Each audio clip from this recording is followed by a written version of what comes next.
నమస్తే. ఇన్నాళ్ళు నన్ను సపోర్ట్ చేస్తూ, ఎంకరేజ్ చేస్తూ మీ ప్రేమని నాకు అందిస్తున్న ప్రతి ఒక్కరికి కృతజ్ఞతలు. అలాగే ఈ వీడియో కూడా ఖచ్చితంగా మీకు ఉపయోగపడుతుంది. లైక్, షేర్ అండ్ సబ్స్క్రైబ్ చేసి మీ సపోర్ట్‌ని నాకు అందించండి. అలాగే ఈ వీడియో పట్ల మీకున్న అభిప్రాయాన్ని కామెంట్ సెక్షన్‌లో కామెంట్ చేసి తెలియజేయండి. ఇప్పుడు వీడియోని చూద్దాం.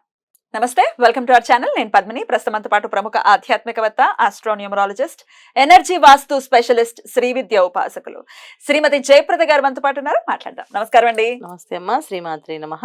క్షేత్రదర్శిని కార్యక్రమం ద్వారా ఏ గ్రహం ఎవరికి అనుకూలిస్తుంది, అంటే అనుకూలించినప్పుడు ఎట్లాంటి జాతకులుగా వారు మారుతారు, అనుకూలించకపోతే ఏం చేయాలి అనేది చాలా బ్యూటిఫుల్ గా ఎక్స్ప్లెయిన్ చేస్తున్నారు. ఇక బుద్ధుడు గనక జన్మ జాతకంలో అనుకూలిస్తే ఎలా ఉంటారు, అనుకూలించకపోతే ఎలా ఉంటారు, ఏ క్షేత్రాన్ని దర్శించాలి వీళ్ళు?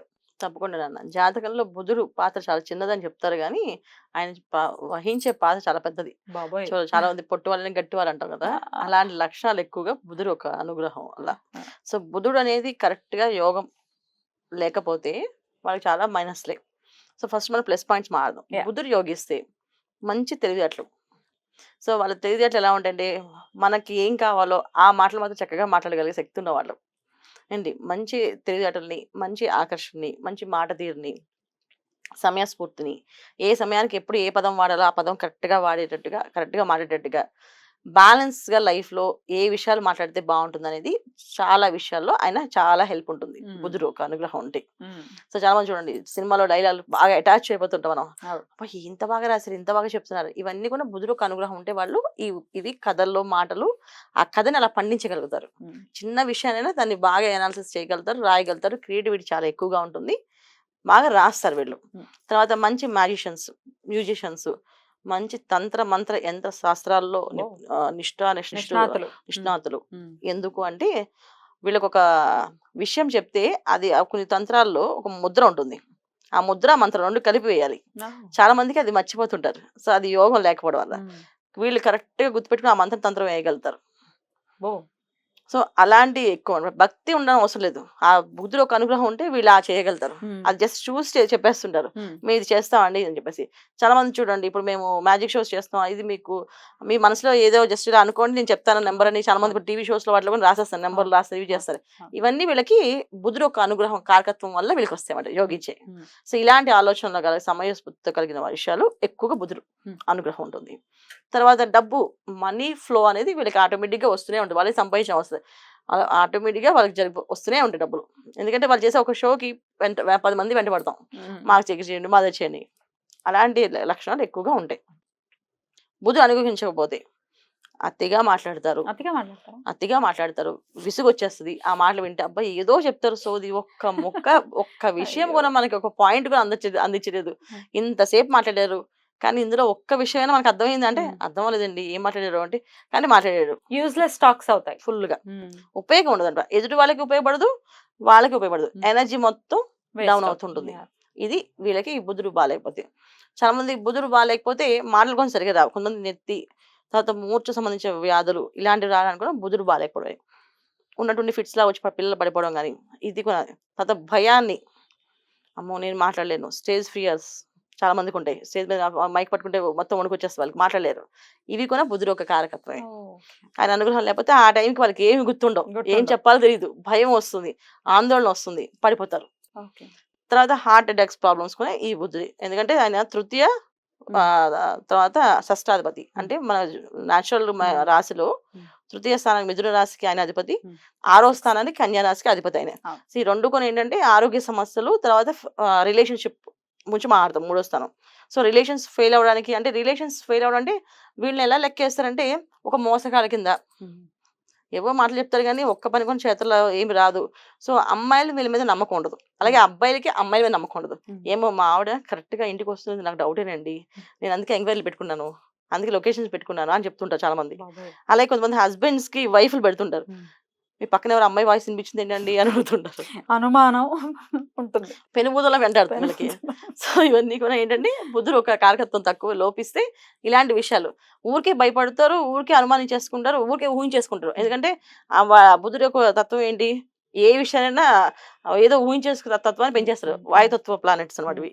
సో ఏంటంటే గాలిలో వాళ్ళు ఊహించేసుకుంటారు. వాళ్ళు ఏమైనా ఫోన్ పెట్టి అంటే అది అక్కడ ఏం జరిగిందో అని ఊహించేసుకుని ఇంటికి వచ్చినప్పటికి తిడతారో కొడతారో ఏమంటారో అని భయపడి ఏదైనా చేసుకునే తత్వం కూడా ఈ బుధుడు ఒక కారకత్వం అనమాట.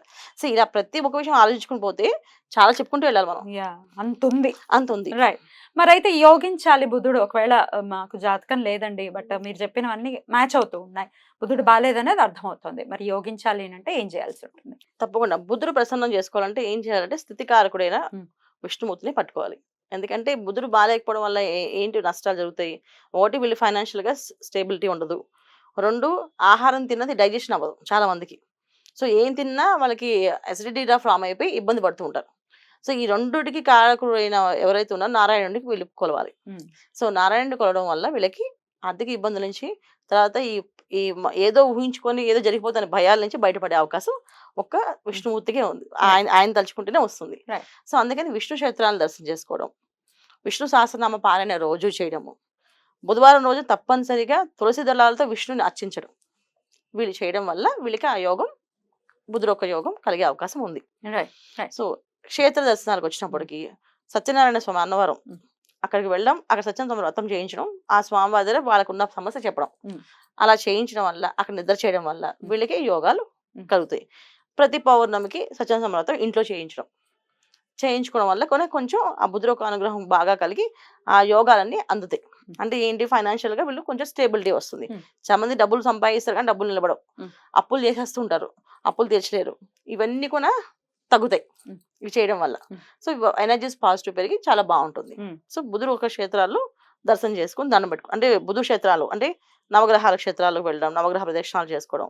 తర్వాత కుంభకోణం అంటే బుధుడు ఒక క్షేత్రం సపరేట్ గా ఉంది. కుంభకోణంలో బుధుడు ఒక సపరేట్ దేవాలయం ఉంది.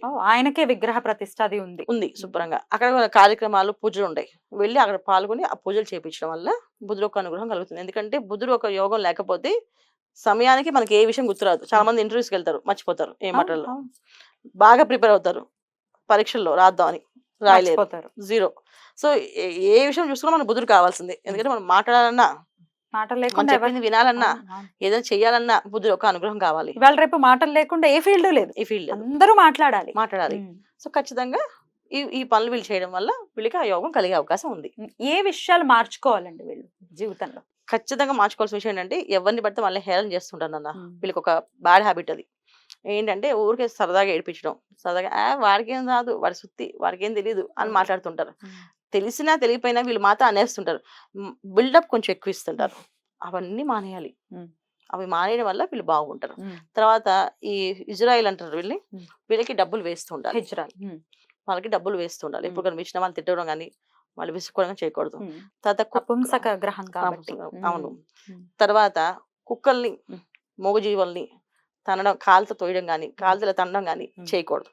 చాలా మంది తెలియక పో అని చెప్పి అంటారు. ఇంట్లో పెంచుకున్న కుక్కని బాగా చూసుకుంటాం, బయట కుక్క వెంట పడుతుంది జస్ట్ ఇలా అంటాం కాలుతోటి. అలాంటి పనులు కూడా చేయకూడదు. సో మోజీ వాళ్ళు బాధ పెట్టినా కూడా వాళ్ళకి బుధుడు ఒక అనుగ్రహం తగ్గిపోతుంది.